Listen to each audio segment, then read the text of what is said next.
ಕರ್ನಾಟಕ ರಾಜ್ಯದ ಎಲ್ಲ ಸ್ಪರ್ಧಾರ್ಥಿಗಳಿಗೆ ನಮಸ್ಕಾರಗಳು. ನಾನು ನಿಮ್ಮ ಪ್ರೀತಿಯ ಶರಣಯ್ಯ ಭಂಡಾರಿಮಠ್. ತಮ್ಮೊಂದಿಗೆ ಒಂದಿಷ್ಟು ವಿಚಾರಗಳನ್ನು ಹಂಚಿಕೊಳ್ಳಕ್ಕೆ ನಾನು ಬಂದಿದ್ದೇನೆ. ಈಗಾಗಲೇ ಕರ್ನಾಟಕ ರಾಜ್ಯ ಸರ್ಕಾರ ಒಳ ಮೀಸಲಾತಿಯನ್ನು ಕಂಪ್ಲೀಟ್ ಮಾಡಿದ್ದು, ಸುಮಾರು 2 ವರ್ಷಗಳ ಕಾಲ ಕಾಲ್ಫಾರ್ಮ್ಗಳ ಅಧಿಸೂಚನೆಗಳ ಸುರಿಮಳೆ ಇದೆ. ಗ್ರಾಮೀಣ ಭಾಗದ ವಿದ್ಯಾರ್ಥಿಗಳು ಸಾಕಷ್ಟು ನೋವನ್ನು ಅನುಭವಿಸಿದ್ದೀರಿ, ಅದು ನಾನು ಬಲ್ಲೆ. ಸಾಕಷ್ಟು ವಿದ್ಯಾರ್ಥಿಗಳು ನನಗೆ ಪ್ರಶ್ನೆ ಮಾಡ್ತಾರೆ, ಏನು ಅಂತಂದರೆ ಓದಿದ್ದನ್ನು ಹೆಂಗೆ ನೆನಪಿಡಬೇಕು. ಇವತ್ತು ಓದಿದ ವಿಚಾರಗಳನ್ನು ಯಾವ ರೀತಿ ನೆನಪಿಡಬೇಕು ಅಂಥೇಳಿ ನಿಮಗೆ ನಾನು ಪಂಚಸೂತ್ರಗಳನ್ನು ಹೇಳ್ಕೊಳ್ಳೋಕೆ ಇಷ್ಟಪಡ್ತಾ ಇದ್ದೀನಿ. ಸ್ನೇಹಿತರೆ, ಓದಿನಲ್ಲಿ ಫಸ್ಟ್ ಆಸಕ್ತಿ ಬೇಕು. ನಾನು ಈ ವರ್ಷ ಈ ಗುರಿಯನ್ನು ಮುಟ್ಟಬೇಕು, ನಾನು PSI ಆಗಬೇಕು, ಪೊಲೀಸ್ ಆಗಬೇಕು, ಗ್ರೂಪ್ C ಪಾಸ್ ಮಾಡಬೇಕು. ಒಂದು ಕ್ಷಣ ನಿಮ್ಮ ಮನೆ, ನಿಮ್ಮ ಹಿಂದಿನ ಪರಿಸರ ಅಥವಾ ನೀವು ನಡೆದ ಬಂದ ದಾರಿ ನೆನೆಸ್ಕೊಡ್ರಿ, ಅದು ನಿಮಗೆ ಸೆಲ್ಫ್ ಮೋಟಿವೇಶನ್ ಆಗ್ತದೆ. ನೆನಪಿಡಬೇಕಾಗಿರುವಂಥ ಅತ್ಯಂತ ಮುಖ್ಯವಾಗಿರುವಂಥ 5 ಅಂಶಗಳಲ್ಲಿ ಮೊದಲ ಅಂಶ ಏನು ಅಂತಂದರೆ ಟಾರ್ಗೆಟ್ ಹಾಕ್ಕೊಡ್ರಿ. ಡೈಲಿ ಇಷ್ಟು ಓದಲೇಬೇಕು ಅಂತ. ಮತ್ತು ಯಾವುದೋ ಒಂದು ಮ್ಯಾಗ್ಜಿನ್ ತೊಗೊಂಡ್ರಿಪ್ಪ, ಅದು ಯಾವುದಾದ್ರೂ ಒಂದು ಒಳ್ಳೆ ಮ್ಯಾಗ್ಜಿನ್ದಲ್ಲಿ 80 ಪುಟ ಅಥವಾ 90 ಪುಟ ಇರ್ತದೆ. ಆ 80-90 ಪುಟ ಮುಗಿಸೋಕೆ ಆಗಲಿಲ್ಲ ಅಂದರೂ ಕೂಡ ಕನಿಷ್ಠ ಒಂದು 80%, ನೀವು ಒಂದು 100% ನೀವು ಟಾರ್ಗೆಟ್ ಹಾಕ್ಕೊಂಡಿರ್ತೀರಿ. 100ಕ್ಕೆ 100 ಆಗಲಿಲ್ಲ ಅಂದರೆ ಕನಿಷ್ಠ 80% ನೀವು ಟಾರ್ಗೆಟ್ ಮುಗಿಸ್ಲೇಬೇಕು. 80% ನೀವು ಟಾರ್ಗೆಟ್ ಮುಗಿಸಿದ್ದೇ ಆದರೆ ನಿಮಗೊಂದು ಭಾಳಷ್ಟು ಅದು ನಿಮಗೆ ನಿಮ್ಮ ಮನಸ್ಸು ಹಿಡಿದಿಟ್ಕೊಳ್ರಿ. ಮನಸ್ಸು ಗಟ್ಟಿಯಾಗಿ ಮನಸ್ಸನ್ನು ಹಿಡ್ಕೊಂಡು ನೀವು 80% ಓದಿದ್ದೇ ಆದರೆ ನೀವು ಗ್ಯಾರಂಟಿ ಸಕ್ಸಸ್ ಆಗ್ತೀರಿ. Point number 1. ಈ ಒಂದು ಮ್ಯಾಗ್ಜಿನ್ ಇದೆ, 3ರಿಂದಾಗ ಮ್ಯಾಗ್ಜಿನ್ ಮುಗಿಸ್ಬಿಡ್ಬೇಕು ನನ್ನ ಪ್ರಕಾರ. ಯಾವುದೋ ಆಧುನಿಕ ಭಾರತ ಇತಿಹಾಸ ಪ್ರಾರಂಭ ಮಾಡಿರಿ. ಆಧುನಿಕ ಭಾರತ ಇತಿಹಾಸದಲ್ಲಿ ಈಗ ಭಾರತಕ್ಕೆ ಯುರೋಪಿಯನರ ಆಗಮನ, ಆಂಗ್ಲೋ ಫ್ರೆಂಚ್ ಕದನಗಳು, ಕಾರ್ನಾಟಿಕ್ ಯುದ್ಧಗಳು, ಪ್ಲಾಸಿ ಕದನ, ಬಕ್ಸರ್ ಕದನ, ಅಲಹಾಬಾದ್ ಒಪ್ಪಂದ, 1857ರಂಗೆ. ಸರ್ ನಮ್ಗೆ ಆಗ್ತಾ ಇಲ್ಲ ಸರ್, ನಮ್ಗೆ ಭಾಳ ಕಷ್ಟ ಅನ್ನಿಸ್ತಾ ಇದೆ. ಏನು ಬೇಕಾದಾಗಲಿ ಅದು ಶತಸಿದ್ಧ, ಅವತ್ತು ನೀವು ಅದನ್ನು 80% ಮುಗಿಸ್ಲೇಬೇಕು. Point number 1. ಏನು 2ನೇ ಪಾಯಿಂಟ್ ಏನು ಅಂತಂದರೆ, ಏನು ಓದಿರ್ತಿರಲ್ಲ ಆ ಓದಿದಂಥ ವಿಚಾರಗಳನ್ನು ಅತ್ಯಂತ ಕಡಿಮೆ ಒಂದು ಹಾಳಿ ತೊಗೊಂಡು ಏನು ಓದಿರಪ್ಪ ಇವತ್ತು ಆ ಪಾಯಿಂಟ್ಗಳನ್ನು ಶಾರ್ಟ್ ನೋಟ್ ಮಾಡಿಕೊಡ್ರಿ. ಕಿರು ನೋಟ್ಸ್ ಅಂತ ಕರಿತೀವಿ. ಆ ಕಿರು ನೋಟ್ಸ್ಗಳನ್ನು ಮಾಡಿಕೊಳ್ಳುವುದರ ಮೂಲಕ ನಿಮ್ಗೆ ಭಾಳಷ್ಟು ಹೆಲ್ಪ್ ಆಗ್ತದೆ.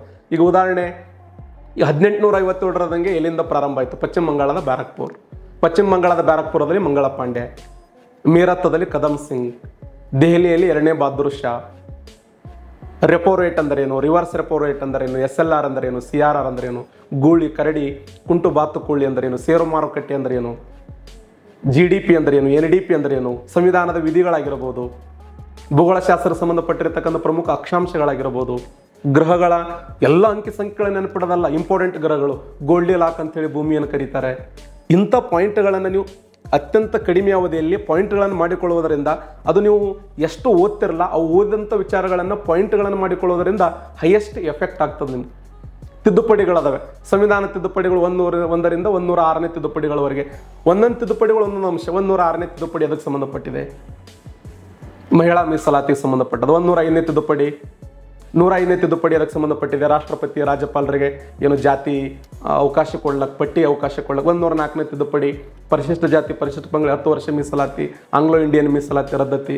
103ನೇ ತಿದ್ದುಪಡಿ, ಸಂವಿಧಾನದ 103ನೇ ತಿದ್ದುಪಡಿ, ಮೇಲ್ವರ್ಗದವರು ಆರ್ಥಿಕವಾಗಿ ಸಾಮಾಜಿಕವಾಗಿ ಹಿಂದುಳಿದವರಿಗೆ 10% ಮೀಸಲಾತಿ. 102ನೇ ತಿದ್ದುಪಡಿ ಯಾವುದು OBC ಆಯೋಗಕ್ಕೆ ಸಂಬಂಧಪಟ್ಟಂತೆ. 101 GSTಗೆ ಸಂಬಂಧಪಟ್ಟಂತೆ.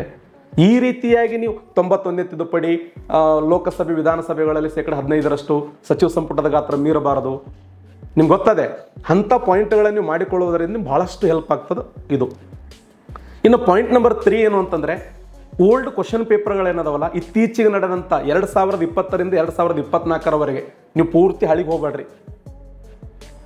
2020ರಿಂದ 2024ರ ಈ ಸಂದರ್ಭದಲ್ಲಿ ಬೇರೆ ಬೇರೆ ರಾಜ್ಯಗಳಲ್ಲಿ ನಡೆದಂಥ ಕ್ವಶನ್ ಪೇಪರ್ಗಳಾಗಿರ್ಬೋದು, UPSC ಕ್ವಶನ್ ಪೇಪರ್ ಆಗಿರ್ಬೋದು, 2 ಸಾರಿ 3 ಸಾರಿ KS ಕ್ವಶನ್ ಪೇಪರ್ಗಳು ಸಿಗ್ತವೆ, PDO question paper, group C, ಬೇರೆ ಬೇರೆ ಎಕ್ಸಾಮ್ ನಡೆಸಿದಂಥ ಪ್ರಶ್ನೆ ಪತ್ರಿಕೆಗಳನ್ನು ವಿಶ್ಲೇಷಣೆ ಮಾಡಿಕೊಡ್ರಿ. ಪ್ರತಿನಿತ್ಯ ಆ ಕ್ವಶನ್ ಪೇಪರ್ಗಳನ್ನು ನೀವು ಬಿಡಿಸೋದ್ರಿಂದ ಹೆಂಗೆ ಕ್ವಶನ್ ಬರ್ತಾ ಇದ್ದಾವೆ, ಮುಂಬರೋ ಕ್ವಶನ್ಗಳು ಹೆಂಗಿರಬಹುದು. ಯಾಕಂದರೆ ಇತ್ತೀಚೆಗೆ ಕ್ವಶನ್ ಪೇಪರ್ ಅಷ್ಟು ಸಾಮಾನ್ಯ ಬರ್ತಾ ಇಲ್ಲ. PC ಕ್ವಶನ್ ಪೇಪರು ಟಫ್ ಆಗ್ತಾ ಇದೆ. PSI ಕ್ವಶನ್ ಪೇಪರ್ ಭಾಳ ಟಫ್ ಆಗ್ತಾ ಇದೆ. KS ಕ್ವಶನ್ ಪೇಪರ್ ಅಂತೂ ನಿಲ್ತಾ ಇಲ್ಲ. ಹೇಳಿಕೆ 1 ಸರಿಯಾಗಿದೆ, ಹೇಳಿಕೆ 2 ಸರಿಯಾಗಿದೆ.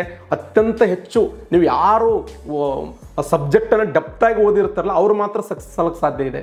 ಅದಕ್ಕೆ ಓಲ್ಡ್ ಕ್ವಶನ್ ಪೇಪರ್ಗಳನ್ನು ಪ್ರತಿನಿತ್ಯ ಒಂದೊಂದು ಕ್ವಶನ್ ಪೇಪರ್ಗಳನ್ನು ಬಿಡಿಸ್ತಾ ಹೋಗ್ರಿ. ರಾಜ್ಯದ ಬಹುಸಂಖ್ಯಾತ ವಿದ್ಯಾರ್ಥಿಗಳು ಇದು ಯಾರು ಮಾಡ್ತಾ ಇಲ್ಲ. ಅದಕ್ಕೆ ನೀವು ಸಕ್ಸಸ್ ಪ್ರಮಾಣ ಕಡಿಮೆ ಆಗ್ತಾ ಇದೆ. 4ನೇ ಪಾಯಿಂಟ್ ಏನು ಅಂತಂದರೆ, ನೀವು ಏನು ದಿನ ಓದಿರ್ತಿರಲ್ಲ ಆ ಓದಿದಂಥ ಪಾಯಿಂಟ್ಗಳನ್ನು ಒಂದು 20 ನಿಮಿಷ ರಿವಿಷನ್ ಮಾಡಿಕೊಡ್ರಿ, ಅಥವಾ ವೀಕ್ಲಿ ಅವುಗಳನ್ನ ರಿವಿಷನ್ ಮಾಡಿಕೊಡ್ರಿ. ಆ ವೀಕ್ಲಿ ರಿವಿಷನ್ ಮಾಡೋದರಿಂದ ನಿಮ್ಗೆ ಆತ್ಮವಿಶ್ವಾಸದ ಪ್ರಮಾಣ ಜಾಸ್ತಿ ಆಗ್ತದೆ. ಏನು ಓದಿದೆ ಇವತ್ತು, ಸಂವಿಧಾನ ಏನು ಓದಿದೆ, ಭಾಳಷ್ಟು ನನ್ನ ಪ್ರಕಾರ ಮೈಂಡ್ ಡೈವರ್ಟ್ ಮಾಡ್ಕೊಳ್ಳುವಂಥ ವಿದ್ಯಾರ್ಥಿಗಳ ಸಂಖ್ಯೆನೇ ಜಾಸ್ತಿ ಇದೆ. ಚಂತಾನ ಮೊಬೈಲ್ ಯೂಸ್ ಮಾಡೋದು, ಹೊರಗಡೆ ತಿರುಗಾಡೋದು, ಟೀ ಕುಡ್ಲಿಕ್ಕೆ ಹೋಗೋದು, ಇನ್ನೊಬ್ಬರ ಬಗ್ಗೆ ಏನೇನೋ ಮಾತಾಡೋದು. ನಿಮ್ಮ ಬಗ್ಗೆ ವಿಚಾರ ಮಾಡಿರಿ. ನಿಮಗೆ ನೀವು ಒಂದು ದೊಡ್ಡ ಶಕ್ತಿಯಾಗಿ ನಿಲ್ರಿ. ಯಾರೋ ಶರಣಯ್ಯ ಭಂಡಾರಿ ಮಠ ಸರ್ ಹೇಳ್ಯಾರಂತಲ್ಲ, ನಿಮ್ಮ ಆತ್ಮ ಸಾಕ್ಷಿಗೆ ಪ್ರಶ್ನೆ ಮಾಡಿಕೊಡ್ರಿ. ನಾ ಏನಾಗಬೇಕು, ನೀವು ಏನಾದರೂ ಆದ್ರೆ ಮಾತ್ರ ನಿಮ್ಮ ಮರ್ಯಾದೆ ಇದೆ ಸಮಾಜದಲ್ಲಿ. ನಿಮ್ಮನ್ನು ಗುರುತಿಸ್ತಾರೆ ಜನರು, ನಿಮ್ಮ ಜೊತೆ ನಿಲ್ತಾರೆ. ದಯವಿಟ್ಟು ಈ ಓದಿದಂಥ ವಿಚಾರಗಳನ್ನು ಪ್ರತಿ ವಾರ ಶನಿವಾರನೋ ಅಥವಾ ಭಾನುವಾರ ಮುಂಜಾನೆ ಒಂದು 2-3-4 ಗಂಟೆನೋ ಅಥವಾ ಮಧ್ಯಾಹ್ನನೋ ಆ ಓದಿದಂಥ ಎಲ್ಲ ಪಾಯಿಂಟ್ಗಳನ್ನು ರಿವಿಷನ್ ಮಾಡಿಕೊಡ್ರಿ. ನಿಮ್ಗೆ ಭಾಳಷ್ಟು ಹೆಲ್ಪ್ ಆಗ್ತದೆ. ವೀಕ್ಲಿ ಡೈಲಿ ಓದಿರ್ತಕ್ಕಂಥ ವಿಚಾರಗಳನ್ನು ವೀಕ್ಲಿ ಮತ್ತೆ ರಿವಿಷನ್ ಮಾಡಿಕೊಡ್ರಿ, ಹೆಲ್ಪ್ ಆಗ್ತದೆ. ಪಾಯಿಂಟ್ ನಂಬರ್ 5 ಏನು ಅಂತಂದರೆ, ಪರೀಕ್ಷೆಗಳು ನಿಮ್ಮನ್ನು ಪರೀಕ್ಷೆ ಮಾಡೋಕ್ಕಿಂತಲೂ ನಿಮ್ಮನ್ನು ನೀವೇ ಮೊದಲು ಪರೀಕ್ಷೆ ಮಾಡಿಕೊಡ್ರಿ. ಪರೀಕ್ಷೆಗಳು ನಿಮ್ಮನ್ನು ಪರೀಕ್ಷೆ ಮಾಡೋದಲ್ಲ, ನಿಮ್ಮನ್ನು ನೀವು ಸೆಲ್ಫ್ ಏನು ಓದಿದೆ, ಈ ವಾರ ಏನು ಓದಿದೆ, ನಾ ಹೆಂಗೆ ಡೆವಲಪ್ಮೆಂಟ್ ಆಗ್ತಾ ಇದ್ದೇನೆ ಬಿಡ್ರಿ. ಒಂದು ಸ್ವಲ್ಪ ಅಹಂಕಾರ ಬಿಡ್ರಿ, ಎಲ್ಲರ ಜೊತೆ ಬೆರೀರಿ. ಯಾರು ಚೆನ್ನಾಗಿ ಓದ್ತಾ ಇದ್ದಾರಲ್ಲ ಅವ್ರ ಜೊತೆ ಸ್ನೇಹ ಮಾಡಿರಿ, ಗ್ರೂಪ್ ಡಿಸ್ಕಷನ್ ಮಾಡಿರಿ. Mental ability, science, ecology, environment, science and technology, history, geography, ಆಧುನಿಕ ಭಾರತ ಇತಿಹಾಸ, ಕರ್ನಾಟಕ ಇತಿಹಾಸ, ಮಧ್ಯಯುಗೀನ ಭಾರತ ಇತಿಹಾಸ, ಯಾವ ಇಂಪಾರ್ಟೆಂಟ್ ಕ್ವಶನ್ಗಳನ್ನು ಕೇಳಿದ್ದಾನೆ ಅವುಗಳ ಮೇಲೆ ನಿಮ್ಮ ಸಮೀಪದಲ್ಲಿ ಯಾವುದಾದ್ರೂ ಕೋಚಿಂಗ್ ಸೆಂಟರ್ ಇದ್ದರೆ, ಅಥವಾ ನಿಮ್ಮ ರೂಮ್ನಲ್ಲಿ ನೀವೇ ಸ್ವತಃ ಯಾವುದಾದ್ರೂ ಕೋಚಿಂಗ್ ಸೆಂಟರ್ದವರು ಕ್ವಶನ್ ಪೇಪರ್ ಬಿಟ್ಟಿದ್ರೆ ಆ ಟೈಮ್ ಹಾಕ್ಕೊಂಡು 3 ಗಂಟೆಗಳ ಕಾಲ ಪ್ರತಿ ವಾರ ಟೆಸ್ಟ್ಗಳನ್ನು ಬರೀರಿ. ಇತ್ತೀಚೆಗೆ 16 ವರ್ಷದ ಹುಡುಗ ಇಂಟರ್ನ್ಯಾಷನಲ್ IPLದಲ್ಲಿ ಸೆಂಚುರಿ ಹೊಡೆದ.